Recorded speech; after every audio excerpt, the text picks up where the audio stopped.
Olá, sejam todos bem-vindos a mais uma edição do Checkup Cast. Hoje, a gente trouxe aqui para bater um papo conosco a médica oncologista Luciana Benevides. Doutora, seja muito bem-vinda. Estou feliz em recebê-la aqui no nosso bate-papo. E eu vou começar com a pergunta: quem é a Luciana Benevides? Eu sou sua amiga de infância da escola. Nos conhecemos na escola. Seguimos caminhos diferentes, eu pela medicina, você pelo jornalismo. Nos encontramos agora num momento completamente diferente, não é isso? Mas foi um encontro assim de amizade de infância mesmo, né? E não vamos nos desgarrar mais. Mas isso eu prometo. Dito isto, né, o meu caminho na universidade foi o período comum, né, de 6 anos na Universidade Federal de Alagoas. Depois eu fiz a residência de clínica médica também na UFAL, lá no Hospital Universitário, e fui fazer a residência de oncologia clínica em Belo Horizonte, na Santa Casa de Belo Horizonte, que é ligada à Faculdade de Ciências Médicas de lá. Retornei a Maceió e atuo na oncologia desde 2009. A medicina sempre foi a sua primeira escolha lá na época que terminou o colégio. Eu não vou nem dizer que a gente... Hoje é Enem, né? Mas na época da gente era vestibular. Nunca foi. Nunca foi. Na verdade, eu imaginava... Eu tinha uma facilidade com exatas. Física, matemática. Eu imaginava fazer engenharia. Alguma engenharia. A mais comum na época era engenharia civil, hoje tem várias engenharias, né? Mas houve um teste vocacional, na época da nossa formação existia esse teste vocacional no último ano, e o meu teste vocacional, ele sugeriu que eu fizesse artes, canto, que é a coisa que eu menos tenho talento na minha vida. E aí eu fui olhar quais eram as outras opções, e a área de saúde estava lá embaixo. Eu digo, bem, então vamos para aquela máxima de que os últimos serão os primeiros. Eu vou fazer alguma área da saúde. Fiz o primeiro vestibular de medicina, não passei, no segundo vestibular entrei. E como foi que você escolheu a oncologia? Pois a oncologia, na verdade, eu entrei na faculdade imaginando fazer ortopedia, para você ver como as coisas mudam na vida da gente, né? Não imaginava fazer medicina, depois imaginava fazer uma especialidade cirúrgica, que é a ortopedia, e depois, numa aula do segundo ano da faculdade, foi uma aula de biologia molecular, foi ensinado não tudo, mas uma parte de como surgia a doença câncer. Daquela aula foi o que me despertou interesse em manter todo o conhecimento nessa área. E de lá para cá eu nunca mais parei, desde o segundo ano que eu imaginei fazer medicina para fazer oncologia, e assim foi feito. Muito bem. E eu acho que eu não sei fazer outra coisa. Eu fico muito feliz em recebê-la aqui. E aí esse reencontro, de fato, foi quando eu recebi o diagnóstico de câncer de mama, né? E aí, naturalmente, entre as amigas da escola, a conversa vai se perpetuando, né? E aí chegou até você, e aí a gente teve esse reencontro, para mim, extremamente feliz, né? O motivo não foi dos melhores, mas há um propósito em tudo, né, na nossa vida. E aí a gente entrando um pouquinho agora realmente no assunto da medicina e do câncer. Quando o paciente chega no seu consultório e recebe esse diagnóstico, como é que você, enquanto médica, monta a estratégia de tratamento desse paciente? O diagnóstico oncológico normalmente vem como uma bomba na vida do paciente, porque na verdade ele desorganiza tudo que você tem em mente. Seja do ponto de vista de projetos familiares, de projetos profissionais, de projetos pessoais. Porque eu vou organizar essa viagem na próxima semana, não vai mais. Porque agora esse curso, às vezes também não dá para fazer o curso. Porque eu tinha que resolver isso, já não vai resolver mais isso. Então, assim, o que a gente tenta, o que eu tento com os meus pacientes é tornar o caminho mais leve. Por quê? Porque esta desorganização ela já vai acontecer. né? O paciente recebeu a notícia, ele já vai ter que mudar uma série de rotinas que ele tem. Às vezes a rotina alimentar, a rotina de exercício, a rotina de passeios, a rotina social com a família ou com amigos, tudo isso fica impactado. Então eu entro como uma pessoa facilitadora. Eu não posso ser uma pessoa que traga mais situações desgastantes a tanta coisa que já está desorganizada na vida daquela pessoa. Então, o que é que eu faço? Eu sempre tenho uma atitude muito direta com o paciente. O paciente perguntou, tudo o que ele me pergunta, eu respondo de uma maneira muito honesta, né? Não causo nenhum tipo de alarme, mas eu dou os caminhos que nós temos a seguir a partir daquilo dali. Tento deixar claro e facilitar todo o passo a passo burocrático que ele precisa fazer, porque existe burocracia dentro de todo o tratamento oncológico, né? Uma série de exames, testes genéticos, avaliações com outros especialistas. Então, assim, eu tento deixar organizado todo o caminho do paciente para que ele tenha o mínimo possível de mudança de rotina, né? Do ponto de vista do diagnóstico e até o início do tratamento.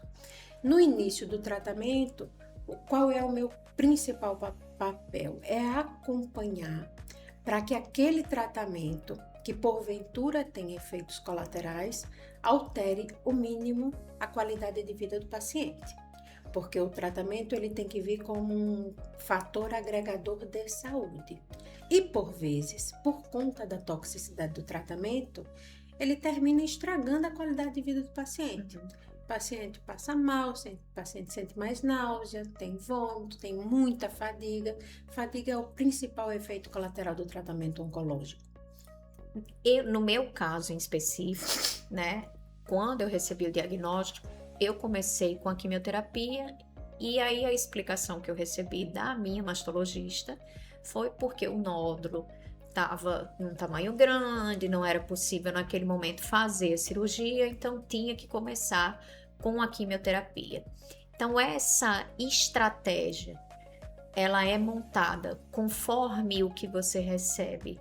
Por exemplo, esse resultado desses exames desse paciente, ele ou vai depender, por exemplo, obrigatoriamente começa com a quimio, ou outros começam, enfim, com outro tipo de tratamento que não seja quimioterapia. Como é que funciona essa dinâmica? A estratégia ela é completamente individualizada.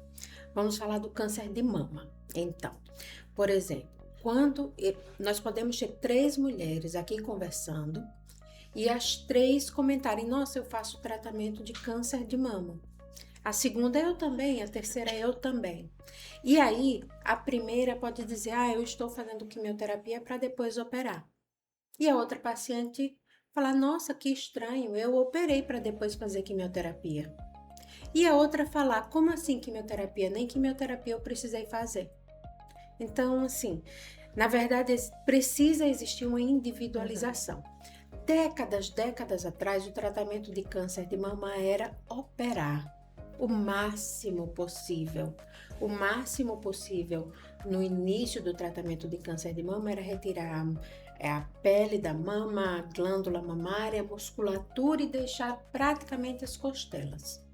Hoje, já se observa que não há necessidade dessa agressividade toda do ponto de vista cirúrgico. Em muitos casos, existe preservação da mama. E quando não, já existe possibilidade de reconstruções mamárias também. Antes não era uma possibilidade. Então, o que é que se analisa? Primeiro, a genética daquela doença. Será que aquela genética favorece primeiro uma quimioterapia? Será que a genética tem uma genética mais favorável a um tratamento de cirurgia de primeiro momento, que é o upfront, que se chama? Então, de acordo com essas características, nós traçamos o plano para aquela paciente, que pode ser completamente diferente de uma paciente para outra. Tá, vamos considerar que comece com a quimioterapia, né? E aí, você falou dos efeitos colaterais que ela causa, né? Vem o enjoo, a fadiga, sobretudo a fadiga, que talvez seja um ponto mais importante durante esse processo. Mas como é montado, né, essa quimioterapia, né? Como é que você define? Porque eu lembro que quando eu fiz, chamava a quimioterapia vermelha e a quimioterapia branca, né? E aí foi explicado que era por conta do nome do medicamento e da cor do medicamento. Como é que é feito isso da sua parte enquanto médica? Justamente na semana passada, uma paciente me perguntou exatamente sobre isso. Então, assim, a quimioterapia vermelha é por uma característica química do medicamento. Não é porque ela é mais forte ou mais fraca. Não é porque ela é melhor ou pior. Entendeu? Então, assim, não existe um único remédio com essa cor. Então, assim, a quimioterapia vermelha não é um único remédio. Existe mais de um remédio que tem essa cor. Então, o que se faz na quimioterapia neoadjuvante, que é a quimioterapia antes do paciente realizar a cirurgia, é também baseado de acordo com a característica molecular daquela doença. Então, assim, não é porque a pessoa tem uma lesão maior que ela vai fazer quimioterapia neoadjuvante. A paciente pode ter uma lesão pequena, com uma característica bem agressiva, por exemplo, triplo negativo, e ela vai precisar começar com neoadjuvância. Então, não é especificamente o tamanho que determina a necessidade da neoadjuvância. O tamanho em pacientes que têm uma característica até boa, sim, é determinante para que o paciente tenha a possibilidade de uma cirurgia conservadora futuramente. Então, a gente observa todas essas características e o tratamento é feito de acordo com essas características. Por exemplo, paciente que tem neoplasia de mama triplo negativa, ele vai precisar fazer a quimioterapia associada a uma imunoterapia. Paciente que tem câncer de mama, que não é triplo negativo, que é um paciente luminal, HER2 negativo, ele não vai fazer imunoterapia. O paciente que tem câncer de mama com HER2 positivo, além da químio, ele vai ter que utilizar um dos medicamentos bloqueadores da via do HER2, um ou os dois, a depender de onde ele faça o tratamento, né? Se via pública ou via privada. Passado essa fase, né? E aí, novamente, trazendo a minha experiência, passa pelo processo da quimioterapia, a gente entra no processo cirúrgico, faz a cirurgia, né? E aí vem depois a radioterapia, né? Por que que se faz a radioterapia? Qual é a importância da radioterapia dentro do tratamento do câncer? Do câncer de mama, a radioterapia ela tem um papel de proteção local. Então, assim, a cirurgia tem um papel de proteção local, retirando a lesão inicial, residual ou retirando a área onde a lesão existia, né? Porque em algumas pacientes você faz a cirurgia, quando vai fazer o anátomo patológico não se encontra mais nenhuma lesão. Então, você retira a lesão ou a área onde a lesão existia. E aí, doutora, trazendo o meu exemplo, né? Eu comecei com a quimioterapia, fiz a cirurgia e passei pela radioterapia. Qual que é a importância da radioterapia dentro do tratamento do diagnóstico de câncer? A radioterapia no câncer de mama tem um efeito, tem uma necessidade, tal qual a cirurgia, que é um controle local, né? Ela vai atuar protegendo a área da mama, né, residual ou o plastrão, quando o paciente faz a mastectomia completa, ela vai atuar nessa área e nas adjacências, protegendo para que não existam recaídas na localização, naquele local especificamente.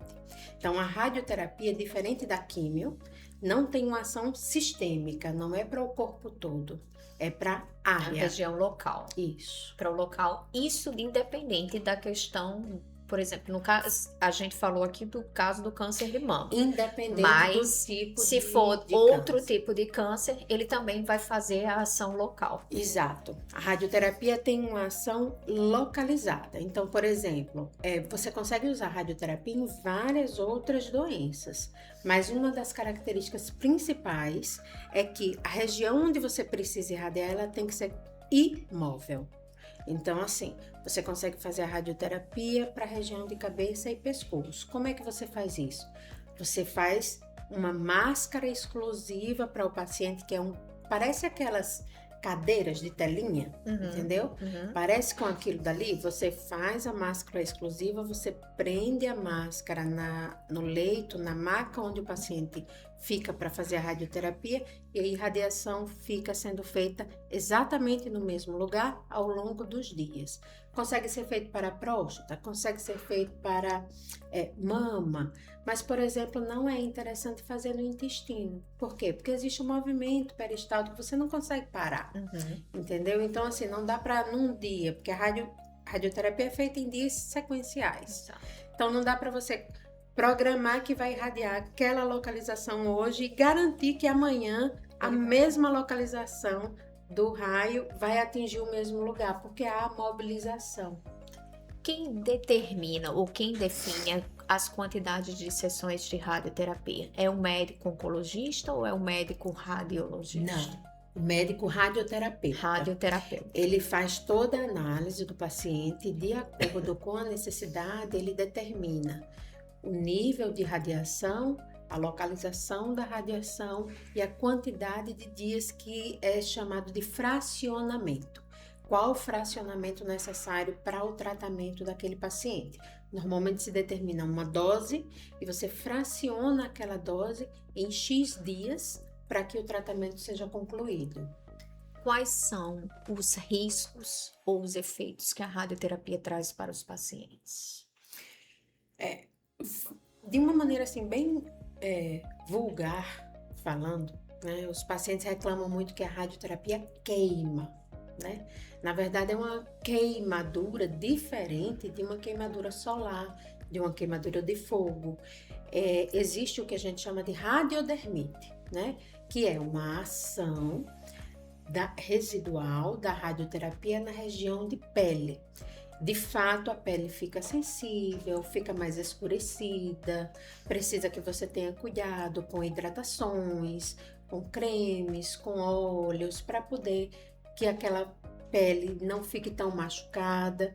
Mas o principal efeito colateral que os pacientes mais reclamam é a radiodermite. Existem outras questões que aí, no caso, são complicações tardias que podem acontecer, mas é justamente pela ação da radioterapia local. Por exemplo, você vai fazer para um homem a radioterapia na região da próstata. A próstata está muito próximo da bexiga, está muito próxima do reto. Então, às vezes, você irradia a próstata e, porventura, o paciente reclama de algum sintoma urinário. Porventura reclama de algum sintoma intestinal para defecar, e isso pode acontecer pela proximidade da região que foi irradiada. Doutora, diante desse cenário, né, o paciente recebeu o diagnóstico, passou por esse tratamento inicial da químio ou posterior, enfim, fez a cirurgia, fez a rádio. Concluída essa etapa, e aí que dura mais ou menos no período aí de 1 ano, né? Concluída essa etapa, quais são os próximos passos que você, como médico oncologista, faz esse acompanhamento com esse paciente? É o que eu falo para os meus pacientes. Agora vocês vão ter que me engolir. Porque normalmente termina-se a etapa aguda do tratamento, vamos falar assim, a etapa de cirurgia, a etapa de químio, a etapa de radioterapia, e aí você entra naquele limbo, né, que é o acompanhamento, né? Então, assim, muitos pacientes, quando terminam essa etapa inicial de tratamento, então já curei. Não curou. Nós temos que fazer um acompanhamento. No caso da neoplasia de mama, até um tempo atrás se acompanhava por 5 anos. Hoje, não. A gente acompanha por 10 anos cada paciente, e ao final desses 10 anos, nós dizemos que a paciente teve um critério de cura. E o que é isso? A paciente passa a ter a mesma chance populacional de desenvolver um câncer, entendeu? Ela deixa de ter riscos maiores porque já teve um evento anterior. Então, o tempo de acompanhamento não é pequeno para nenhum tipo de câncer. Esse acompanhamento é a realização de exames? Como é que ele funciona? Isso, o acompanhamento ele é periódico, não é toda vez que o paciente vai vir em consulta que ele precisa vir com exames, seja de laboratório, seja de imagens. Então, nos primeiros 2 anos de acompanhamento, nós vemos os pacientes um pouco mais de perto, né? A cada 3 meses, mais ou menos. Então, ele não vai fazer exame de 3 em 3 meses para poder trazer para a gente. Passados esses 2 anos, a gente dá um espaçamento um pouco maior para o paciente, de 6 meses. E depois de 5 anos, a gente pode acompanhar o paciente que não esteja em nenhum tratamento anualmente, associado à equipe de mastologia também, falando sobre câncer de mama, né? Ao longo da sua vida profissional, eu acho que você deve ter visto casos dos mais diversos. Tem alguma história interessante ou algum caso de algum paciente que tenha assim lhe tocado, lhe transformado, enfim, porque vocês como médico acabam de certa maneira se envolvendo, né? Não há, eu acho, essa indiferença diante da situação. Há o cuidado, ao amor, ao carinho, à atenção. E aí eu queria que você dissesse para mim alguma história interessante que você viveu ao longo da sua vida profissional. Eu vou falar de uma paciente que esteve comigo há 2 anos. Ela, há 3 anos, ela estava no 8º ano de segmento de neoplasia de mama. E veio numa consulta de rotina com exames de rotina e havia exames alterados. Eu pedi um exame subsequente para confirmar aquela alteração e de fato era uma confirmação. Ela tinha doença óssea novamente. Conversei com ela, reintroduzimos o tratamento. Ela, na consulta subsequente, veio conversar comigo com uma série de dúvidas, com muitos medos. E 1 ano depois que nós iniciamos o tratamento, ela chegou com um PET scan, com um exame completamente normal. Então, assim, não tinha mais visualização, a gente não conseguia ver nada no exame dela. E aí eu fiz a maior alegria com ela e tudo. Ela fez: doutora, eu estou muito feliz pelo resultado desse PET scan, mas eu queria conversar uma coisa com a senhora. Eu disse: pois não, pode falar. E aí ela me falou uma coisa que me trouxe para como um paciente oncológico vive depois que ele passa um tempo, né, sem nenhum tratamento e quando ocorre uma situação como essa, que é o retorno da doença. Ela disse: eu tenho muito apoio da minha família para tudo. Para fazer o que eu quiser, para viajar, para estar com meu filho. Ela só tem um filho. Ela disse: meu filho fez aniversário. Eu disse: olha que coisa boa. Ela fez: quando eu cortei um pedaço de bolo e coloquei no prato para comer, todo mundo gritou que eu não podia comer bolo. Eu não comi, mas aquilo me deixou extremamente impactada. Eu só tenho um filho e quer dizer então que por conta deste tratamento e desta doença, se o meu filho fizer aniversário, eu não posso comer o bolo do aniversário dele.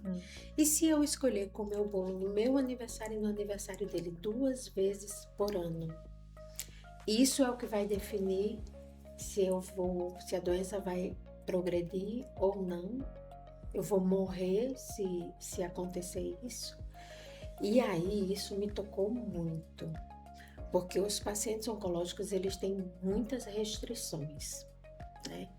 Restrições de vida, restrições que algumas cirurgias deixam, mobilidades que ficam diferentes, a força não fica igual, a alimentação muda. E ela estava me falando uma coisa extremamente simples, que é uma coisa do dia a dia, uma coisa corriqueira para todo mundo. E para ela queria entender se a vida dela ia ser essa prisão eterna ou se ela poderia viver um pouquinho, como ela disse, um pouquinho igual às outras pessoas. E aí eu expliquei para ela que ela pode viver igual às outras pessoas. porque ela não vai, ela é uma pessoa extremamente regrada. Ela não faz nada de muito diferente. E que esse diferente, uma vez por ano, não iria impactar em nada a vida dela. Então, assim, a minha mensagem é que os pacientes vivam, porque a gente fala para os pacientes que eles têm que viver. E depois começa a orientar coisas que impedem o paciente de ter essa autonomia toda. Olha, vive, mas não faz isso, não faz aquilo, não faz aquilo, não faz aquilo, não faz aquilo, né? Então, assim, não pode, não pode, não pode, não pode, mas viva, né? Então, assim, de fato, isso me marcou muito, porque o paciente está em tratamento e ele está vivo, e ele vai participar de tudo que a família puder proporcionar. E ele vai viajar, e ele vai passear. E se ele tiver condições, ele vai continuar trabalhando também, porque isso é bom para a cabeça do paciente. Então, a minha mensagem é que o paciente de fato viva. Não é a exceção que vai fazer da sua vida a regra. Olha, quero muito agradecer a sua presença aqui. Estou muito feliz de recebê-la, né? Dizer que para mim é uma honra, né? A gente trazer esse bate-papo muito gostoso, né? A gente começou falando sobre o câncer, porque de fato é o processo que eu estou enfrentando, mas a gente quer trazer aqui muita informação sobre saúde, sobre os cuidados, trazer profissionais que realmente são capacitados para tratar e falar sobre o tema, e para a gente realmente ir quebrando essas barreiras, conhecendo um pouquinho sobre o câncer, né? Que para mim foi uma surpresa, né? Diante do diagnóstico, você vem com aquela série de informações, é um universo novo que a gente se depara e que precisa ir descobrindo ao longo do tempo. Então, eu aproveitei, trouxe a minha profissão, né? E disse, por que não eu trazer as pessoas que têm cuidado de mim durante esse processo para a gente falar sobre saúde e dizer que não é nenhum bicho de 7 cabeças, que a gente tem e pode enfrentar a doença com a cabeça erguida. Então, eu lhe agradeço demais. Fico muito feliz em recebê-la. Eu sempre lá vai eu chorar de novo, não tem jeito, mas eu fico assim muito feliz, né? E digo que para mim é uma honra mesmo, de fato, poder recebê-la e ter. Deus foi tão maravilhoso comigo que permitiu que a gente tivesse esse reencontro. Então, meu muitíssimo obrigada. Mas antes de concluir, eu quero saber, para encontrar a doutora Luciana, como é que faz? Eu que fico muito honrada com o seu convite. Esse reencontro, ele aconteceu porque são as coisas do universo, né? As coisas que a gente não explica. No sistema público, eu trabalho no hospital universitário. O atendimento é todo feito via regulação.